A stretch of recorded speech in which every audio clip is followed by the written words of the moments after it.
أعوذ بالله من الشيطان الرجيم. بسم الله الرحمن الرحيم. الحمد لله رب العالمين.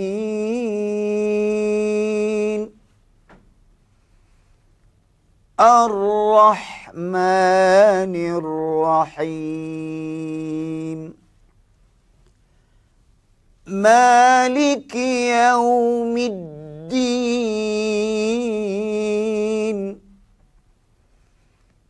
إياك نعبد وإياك نستعين.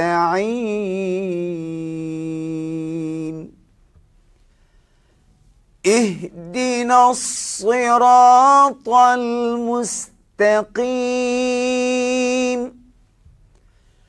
صراط الذين أنعمت عليهم غير المغضوب عليهم ولا الضالين.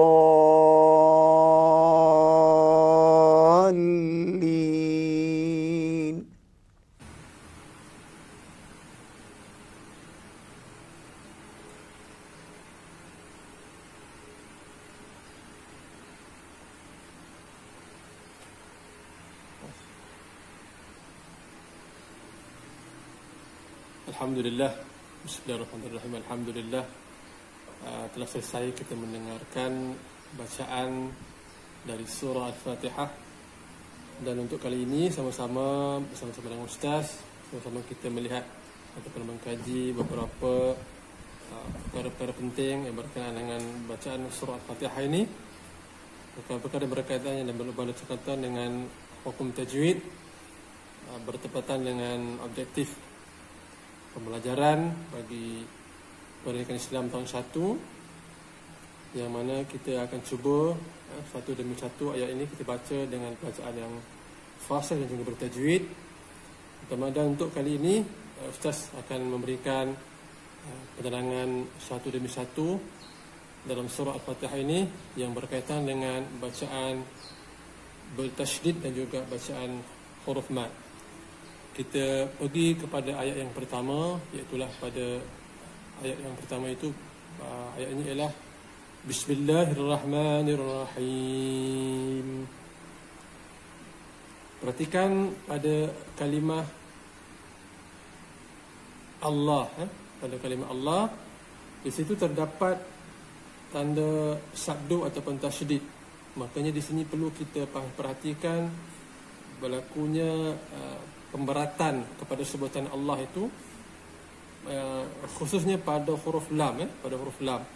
Jadi anak-anak sekalian, pastikan bila kita membaca surah pada ayat yang pertama ini, kita kena beratkan bacaan pada kalimah Allah ini, Iaitulah kalau Ustaz boleh berikan contoh, Bismillahi, kena diberatkan. Kalau kita baca Bismillahi, maknanya itu tidak ada penekanan kepada bacaan tasydid. Itu yang pertama. Kemudian kita sambung kepada kalimah yang berikutnya, iaitulah pada kalimah Ar-Rahmani. Ar-Rahmani, perhatikan pada huruf Ra itu, di atasnya terdapat tanda tasydid ataupun sabdu. Di sini juga kita perlu menjaga kaedah bacaan tasydid pada huruf Ra ini. Maka juga kita perlu jadikan seperti yang mana yang telah kita sebutkan tadi, kita beratkan pada huruf Ra ini. Contoh Ar-Rahmani. Ar-Rahmani. Kalau kita baca Ar-Rahmani, maknanya kita meninggalkan sebutan ataupun fungsi tasydid pada huruf Ra itu. Maka kita kena baca beratkan pada huruf Ra. Kalau Ustaz boleh sambungkan daripada awal, Bismillahirrahmani. Bismillahirrahmani. Maknanya dua tempat yang terdapat. Dan yang ketiga ialah pada kalimah, pada ayat ini, pada kalimah Ar-Rahimi. Ar-Rahimi juga terdapat huruf ra yang bertanda tasydid, maka kita perlu tekankan dan juga kita beratkan pada huruf itu. Jadi untuk keseluruhannya pada yang pertama ni kita baca dengan kaedahnya. Bismillahirrahmanirrahim. Dia dapat itu yang pertama.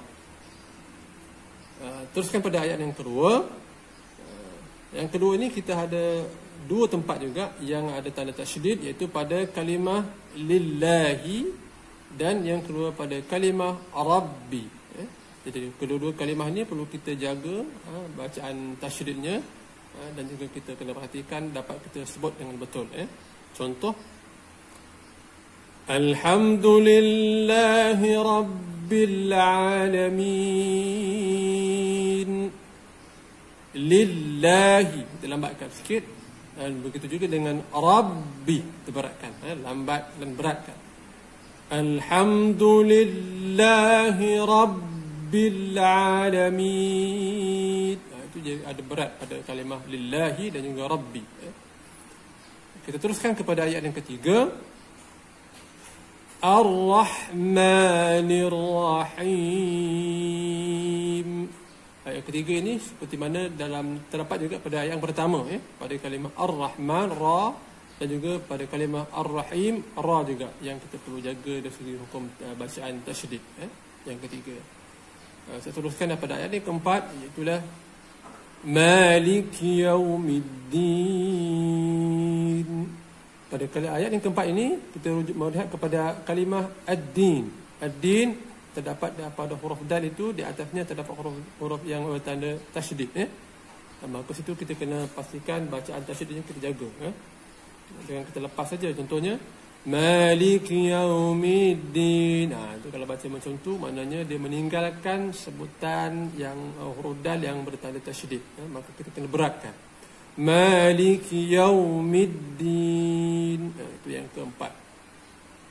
Yang kelima, Iyyaka na'budu wa iyyaka nasta'in. Perhatikan pada kalimah iyyaka. Iyyaka pada huruf ya terdapat tanda tasydid, maka situ kita kena beratkan. Maka kalau kita baca iyyaka na'budu, maknanya tidak adalah fungsi tasydid situ. Pastikan anak-anak kita baca, tekankan pada kalimah yang ada tanda sabdu itu. Iyyaka. Tapi jangan sampai hilangkan terus. Bila sebut iyyaka, seolah macam ada terputus itu bacaan. Itu tak tepat. Kemudian juga terdapat kalimah yang sama pada ayat yang seterusnya, pada kalimah yang seterusnya, iaitulah Iyyaka na'budu wa iyyaka nasta'in. Dua kalimah yang sama yang diulang pada ayat yang kelima ini. Kita teruskan kepada yang keenam. Perhatikan yang apa tu saya baca ni. Yang keenam.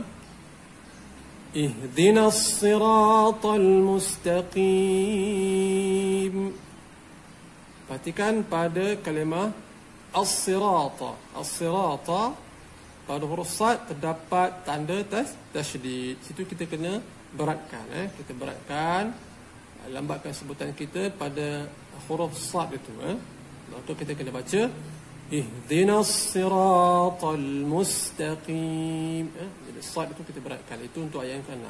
Dan ayat yang terakhir, Siratal ladzina an'amta 'alaihim ghairil maghdubi 'alaihim waladdallin.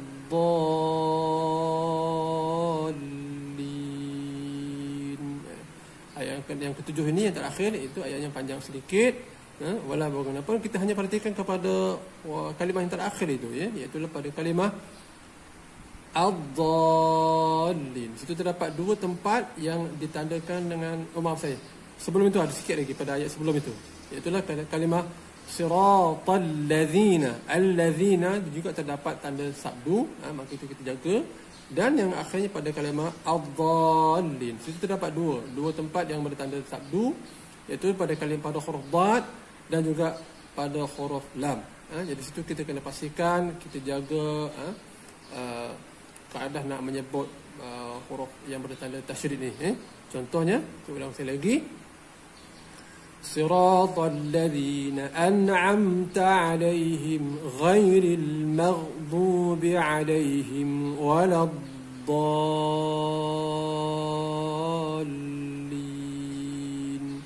Adha dan juga dallin. Itu kita bacakan dengan bacaan yang bertasydid. Itulah setakat ini perkongsian Ustaz berkenaan dengan bacaan surah Al-Fatihah. Mudah-mudahan kita dapat mengambil sedikit sebanyak manfaat daripada surah yang kita baca ini. Wallahu ta'ala alam. Assalamualaikum warahmatullahi wabarakatuh.